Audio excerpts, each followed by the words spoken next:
에스겔 30장입니다. 구약성경 에스겔 30장 말씀. 우리가 어제 읽었던 에스겔서 29장부터 에스겔서 32장까지는 계속해서 열국 중에 애굽에 대한 심판의 말씀들이 나오고 있습니다. 오늘도 애굽에 대한 심판의 말씀인데 1절부터 26절까지 있는데 19절까지 1절부터 19절까지만 함께 봉독하도록 하겠습니다. 또 여호와의 말씀이 내게 임하여 이르시되 인자야 너는 예언하여 이르라. 주 여호와께서 이와 같이 말씀하시되 너희는 통곡하며 이르기를 슬프다 이날이여 하라. 그날이 가깝도다. 여호와의 날이 가깝도다. 구름의 날일 것이요 여러 날 때이리로다. 애굽에 칼이 임할 것이라.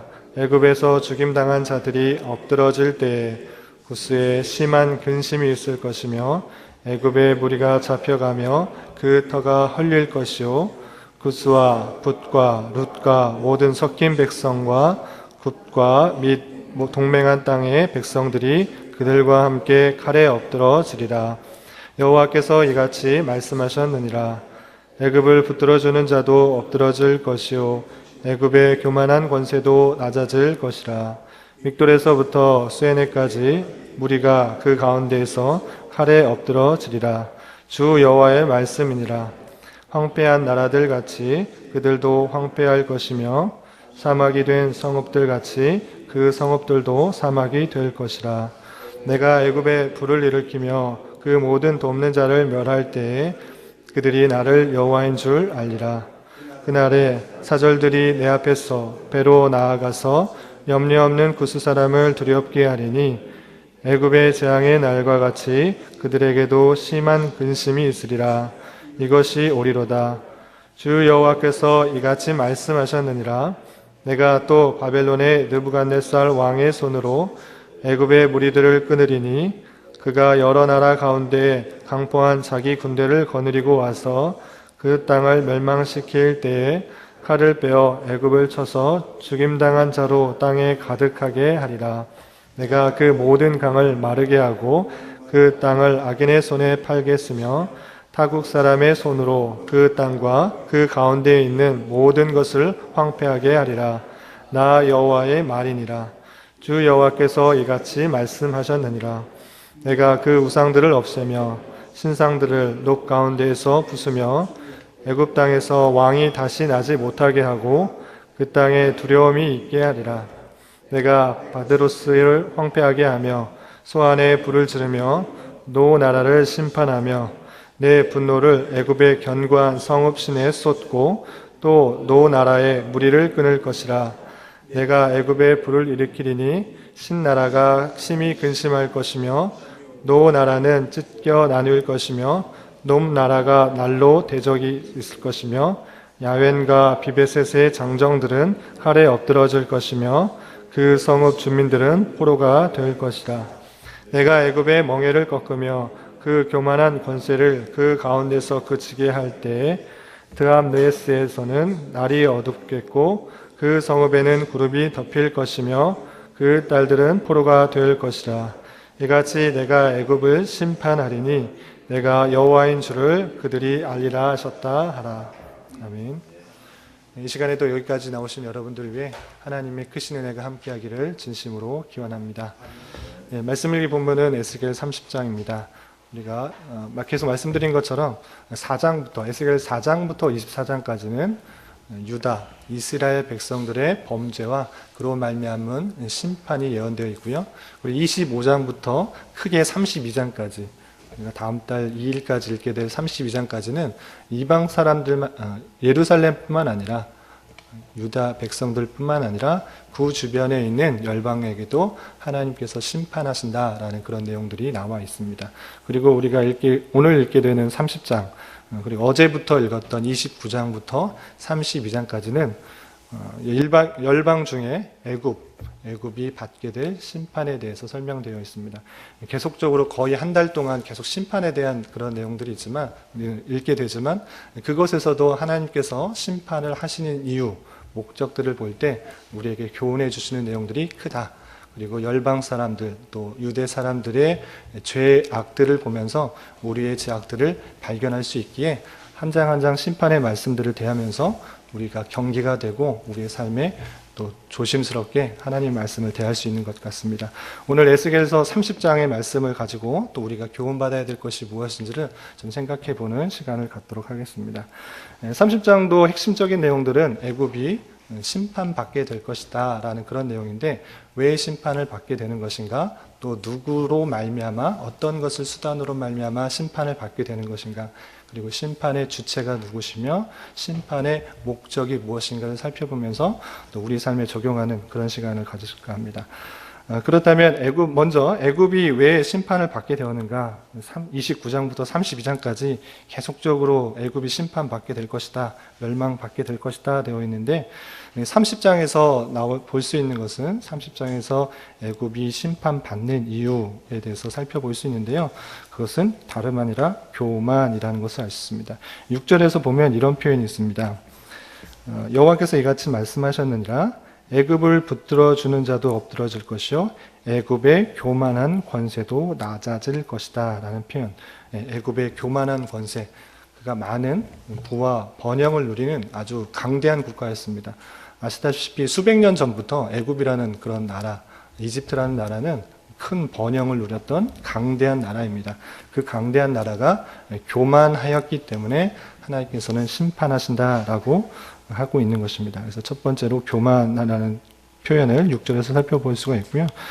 그런 표현이 18절에서 동일하게 나오는 것을 볼 수 있습니다. 18절에 보면 내가 애굽의 멍에를 꺾으며 그 교만한 권세를 그 가운데서 그치게 할 때에 라는 표현이 있습니다. 애굽이 심판받는 이유에 대해서 설명하기에 30장에서는 그 심판받는 이유는 다름 아니라 교만이라고 하고 있는 것입니다. 많은 번영과 부를 누겼던, 힘을 가졌던 그 애굽은 하나님을 제대로 알지 못하고 또 그의 힘만을 가지고 있었기 때문에, 교만하였기 때문에 그 교만을 꺾으시겠다라고 표현하고 있는 것입니다. 그리고 누구를 통하여서 그 교만을 꺾을 것인가, 어떤 수단을 통하여서 애굽이 심판받게 될 것인가, 그것은 10절에 이렇게 표현되어 있습니다. 물론 29장에서도 나오고 31장에서도 동일하게 나오는데 30장 말씀 본문에서만 좀 살펴보도록 하겠습니다. 30장 10절에서 보면 이렇게 표현되어 있습니다. 주 여호와께서 이같이 말씀하셨느니라, 내가 또 바벨론의 느부갓네살 왕의 손으로 애굽의 무리들을 끊을 것이다. 하나님께서 심판을 하는 그 수단을 말씀하고 있는데, 그것은 다름 아니라 이방 나라였던 또 강대국의 하나였던 바벨론의 느부갓네살 왕의 손으로 애굽의 무리를 끊겠다라고 표현되고 있는 것입니다. 그래서 하나님께서는 하나님의 백성들만을 가지고 사용하시는 것이 아니라 계속해서 살펴보는 것, 발견되는 것은 무엇이냐면 이방 나라들조차 하나님을 알지 못하는 백성을 수단으로 사용하여서 하나님의 선한 뜻을, 선한 계획을 이루시기도 하는 것을 살펴볼 수 있는 것입니다. 그래서 바벨론의 느부갓네살 왕의 손을 통하여서 거대한 애굽 왕 바로를 무찌르게 될 것이다, 멸망당하게 될 것이다, 이렇게 표현하고 있는 것입니다. 그렇다면 심판의 목적은 무엇인가? 이렇게 심판하게 된 그 전에 바벨론의 느부갓네살 왕을 통하여서 어떻게 심판을 받게 될 것인가 많이 표현되어 있는데요. 몇 구절만 살펴보겠습니다. 4절 보면 이런 표현이 있습니다. 어떻게 멸망당할 것인가에 대해서 많은 부분, 대부분이 그런 표현들이 있는데요. 4절에 보면 이런 표현이 있습니다. 애굽의 칼이 임할 것이다. 애굽에서 죽임당한 자들이 엎드러질 것이다. 구스에 심한 기근이 있을 것이다. 애굽의 무리가 잡혀갈 것이고 그 터가 헐릴 것이다. 그리고 5절 보면 애굽뿐만 아니라 애굽과 동맹하였던 그 주변에 있던 여러 나라들까지 심판할 것이라는 그런 표현이 있습니다. 구스와 붓과 룻과 모든 섞인 백성과 굽과 동맹한 땅의 백성들이 그들과 함께 칼에 엎드러지리라. 여기서 구스는 성경에 많이 나오는 그런 표현이라서 에디오피라는 것들을 잘 아실 텐데 붓, 룻, 또 섞인 백성, 굽 이런 표현들은 자주 등장하지 않기 때문에 어딘지 잘 모를 수 있는데 주석을 찾아보니까 이런 표현이 있습니다. 붓은 리비하고 룻은 리디하고 섞인 백성은 애굽에 와서 사는 외국인, 그리고 굽은 리비아의 오지에 사는 민족이다, 이렇게 표현된 것을 볼 수 있습니다. 그러니까 그 애굽뿐만 아니라 그 근처에 있는 여러 나라까지 바벨론의 느부갓네살 왕을 통하여서 심판하게 될 것이다. 그 심판의 범위가 어디까지인지를 보여주고 있는 것입니다.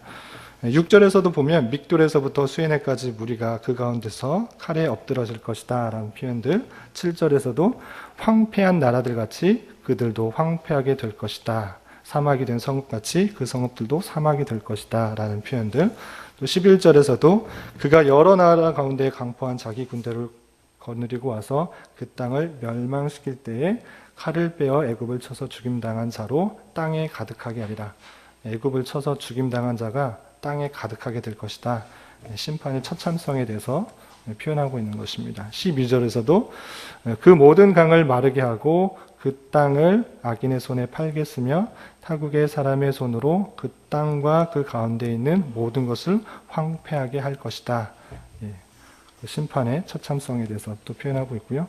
13절에서도 중간에서 보면 내가 그 우상들을 없애며 신상들을 높 가운데서 부수며 애굽 땅에서 왕이 다시 나지 못하게 할 것이다. 그 땅에 두려움이 있게 할 것이다 라는 표현들이 있고요.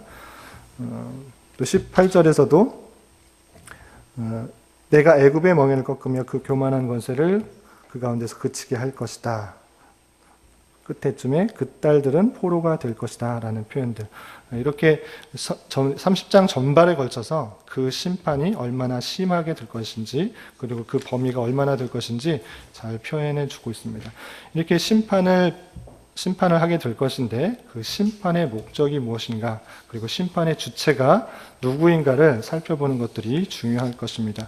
여러분들 교환에 말씀 읽기 교환의 4번에 보면 하나님 역사의 심판의 목적, 큰 제목 아래 심판의 주체가 누구인가와 또 심판을 통해서 깨닫게 하시는 목적이 무엇인가가 잘 나와 있습니다. 그것은 무엇이냐면 심판의 주체는 다름 아니라 하나님, 여호와 하나님께서 심판하신다라는 그런 표현입니다. 여호와께서 이같이 말씀하셨느니라 라는 표현들, 주 여호와의 말씀이니라 하는 표현이 2절, 6절, 10절, 12절, 13절, 22절 같이 6번이나 반복되고 있고요. 내가라는 표현들이 15번이나 반복되는 것을 볼 수 있습니다. 우리가 아까 잠시 읽었지만 내가라는 표현, 내가 할 것이다, 내가 할 것이다 라는 표현들이 많이 있는 것입니다. 8절에서도 보면 내가 애굽에 불을 일으킬 것이다. 애굽을 심판하는 사람이 누구인가? 내가, 그러니까 하나님이시다 라는 그런 표현들입니다. 그리고 19절에서도 봐도 이같이 내가 애굽을 심판하리니 그런 표현들이 있고요. 21절에서도 인자야 내가 애굽의 바로의 왕을 팔을 꺾었더니 내가라는 표현들. 22절에서도 내가 애굽의 바로의 왕을 대적하여 두 팔, 곧 성한 팔과 이미 꺾인 팔을 꺾어서 라는 표현들.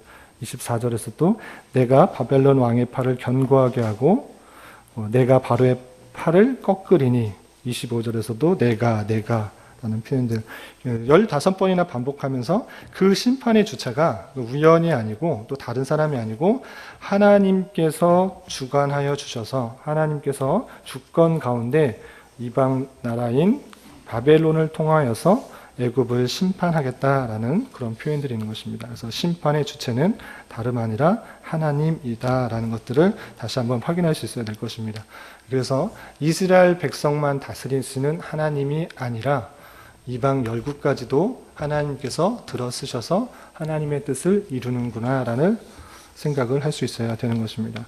그리고 심판을 통해서 원하는 것이 무엇인가, 목적하는 것이 무엇인가, 4번씩이나 오늘 한 장에서도 4번씩이나 반복되는 그런 표현들, 8절, 19절, 25, 26절에 반복되는 그런 표현이 있는데 그것은 다름 아니라 내가 여호와인 줄을 그들이 알리라.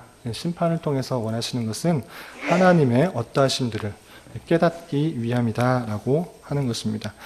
30장 말씀 전체적으로 핵심적인 내용들은 애굽에 임박한 심판을 내서 설명하는 것인데, 이 말씀을 통해서 오늘날 우리가 교훈받아야 될 것들이 적지 않다 생각됩니다.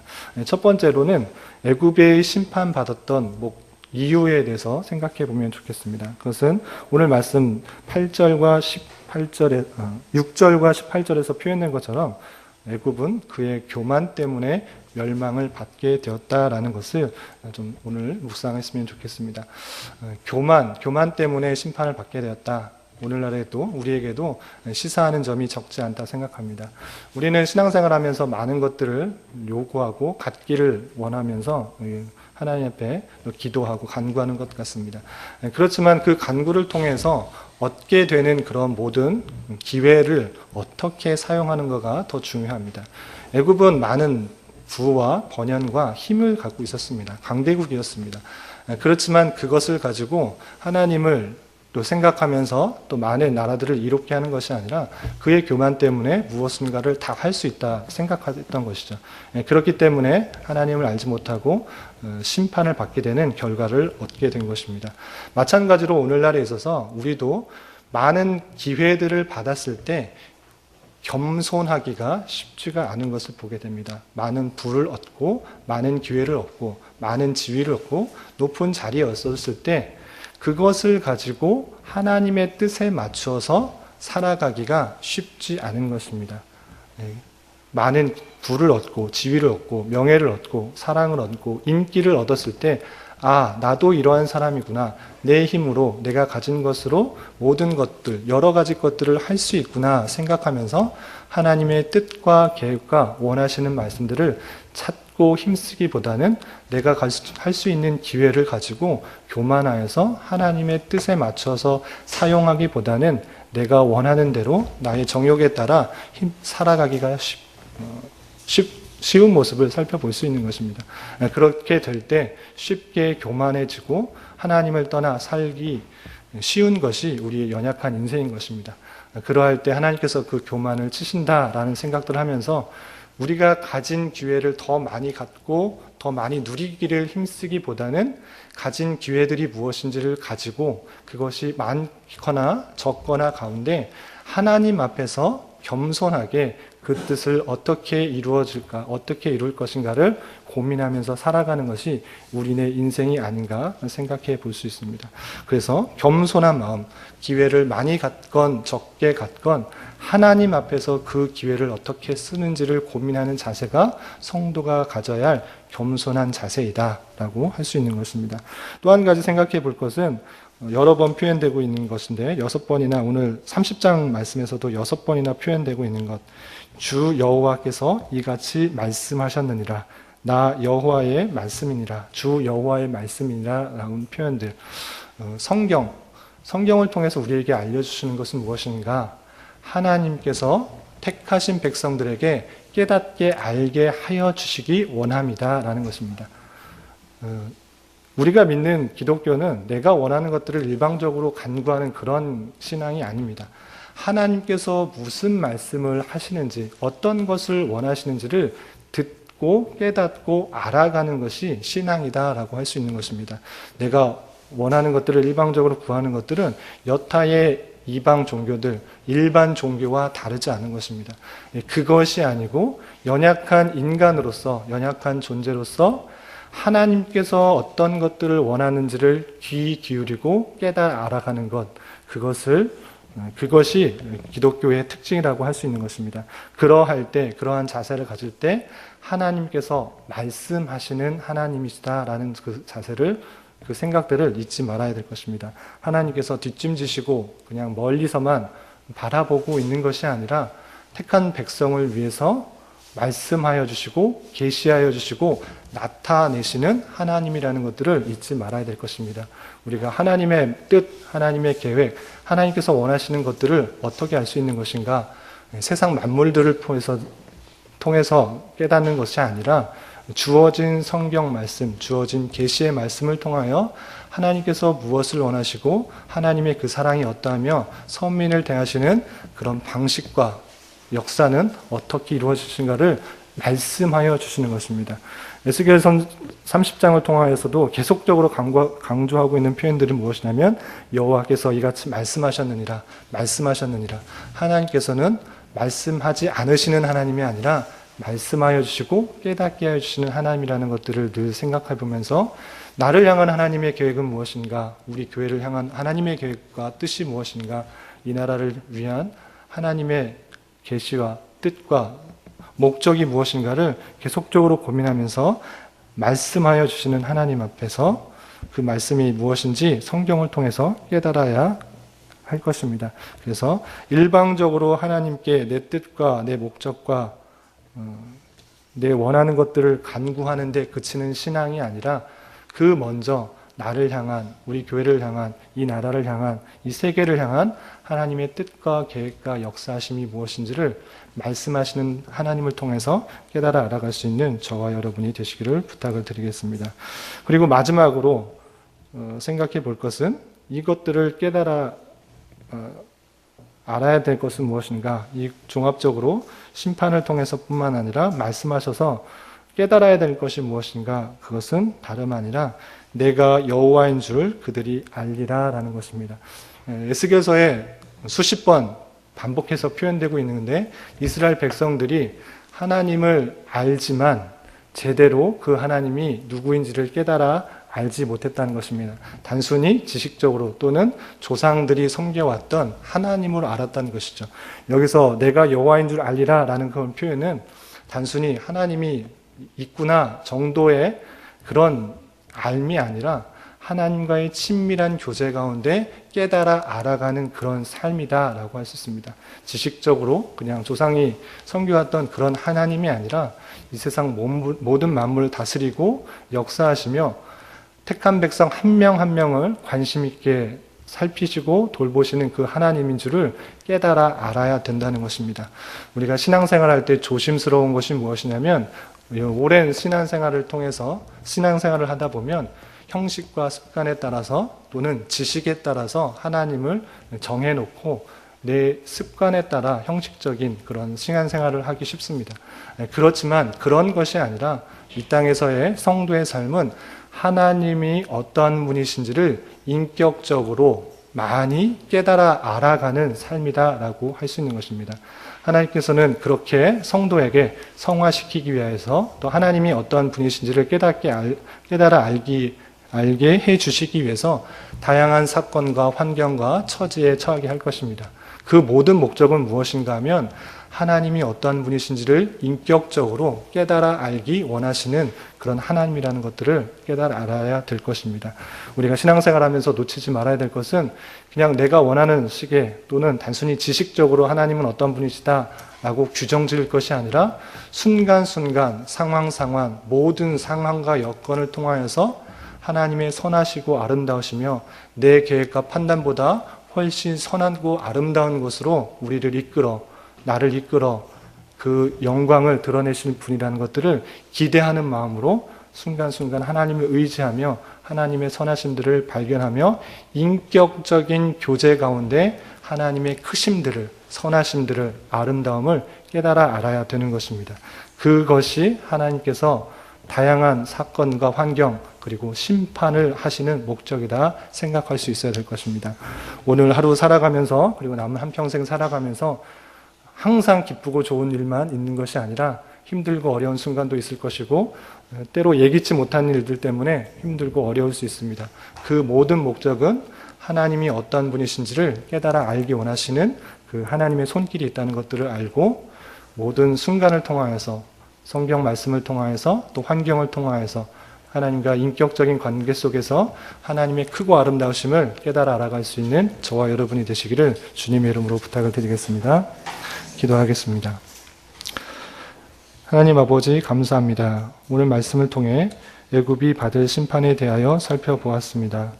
많은 부와 번영을 누렸던 애굽을 심판하시는 하나님의 모습을 보면서 가진 기회를 가지고 자신만을 위하여 교만하게 살 것이 아니라 주님이 주신 기회를 겸손히 하나님의 뜻 가운데 선용하며 살게 하여 주시고 하나님께서 원하시는 것들이 무엇인지를 말씀을 통하여 잘 깨달아 알 수 있도록 하옵시며 다양한 환경과 손길로 선민을 이끄시며 그 사랑을 보여주실 때에 그 하나님을 온전히 깨달아 인격적인 교제 가운데 하나님을 알아가는 기쁨이 충만하게 하여 주시옵소서. 오늘 저녁은 감사라는 주제로 성찬이 있는 금요 기도회로 모입니다. 성찬의 의미를 생각하며 베푸신 그 사랑과 은혜에 감사하고 하나님의 뜻을 온전히 간구하는 시간 되게 하여 주시옵소서. 특별히 변화기에 있는 우리 교회 가운데 주님께서 긍휼을 베풀어 주시고 그동안 수고하신 담임 목사님과 새로 청빙된 김지은 목사님에게도 큰 은혜가 있게 하시며 교회 중직자들에도 은혜 주셔서 더욱 힘을 모아 주님의 몸된 교회를 위하여 희생 봉사하게 하시며 어려울 때일수록 하나 되어 중추적 역할들을 잘 감당하기에 부족함이 없도록 인도하여 주시옵소서. 교회 내 여러 병약자들이 있습니다. 주님께서 그의 마음과 생각을 지켜주시고 영육간에 강건케 하시며 늘 평강 가운데 주님과 호흡하며 주님의 선하고 신실한 손길들을 깊이 경험하는 시간 되게 하여 주시옵소서. 이 시간 간절한 마음으로 드리는 저희들의 간구, 입술의 고백을 주님께서 들으시고 기도의 선한 열매를 보게 하여 주시옵소서. 예수님의 이름으로 기도드리옵나이다. 아멘. 하늘에 계신 우리 아버지